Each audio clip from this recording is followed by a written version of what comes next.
दर्शक मित्रों सौने नमस्कार प्रणाम। आज આપણે जीवन बोधनी कथाओं आत्मबोधनी कथाओं ने जाणीशुं। एनी अंदर आध्यात्म रामायण में एक कथा आवे छे कि एक वखत भगवान राम अने लक्ष्मण एक सरोवर में उतर्या। उतरती वखते एमणे बंने पोतपोताना धनुष्य किनारा पर रेती में ऊभा करी दीधा। ज्यारे तेओ स्नान करीने बहार निकळ्या तो लक्ष्मणे जोयुं के धनुष्यनी अणी पर लोहीनुं टीपू लागेलुं हतुं।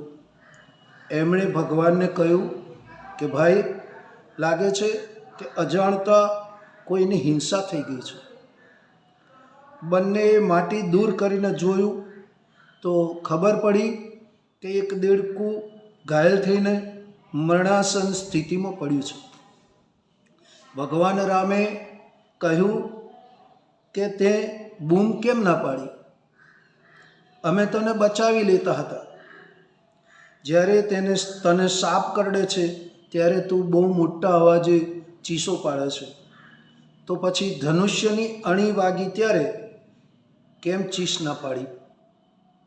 देड़कू बोल्युं, हे प्रभु, ज्यारे मने साप करडे छे त्यारे हूँ राम रामनी बूमो पाड़ू छूं, परंतु आजे तो जोयुं के भगवान राम पोते ज धनुष्यनी अणी मारे छे तो कोने पुकारूं। बस आने मारू सौभाग्य मानीने चूपचाप पड़ी रही। साचा भक्तो जीवननी दरेक पळने भगवानना आशीर्वाद मानी अने एनो स्वीकार करे छे। सुख दुख प्रभुनी कृपा अने कोपनुं ज परिणाम माने छे। तो दर्शक मित्रों आ कहानी केवी लागी ते आप कॉमेंट करीने जणावशो। अस्तु।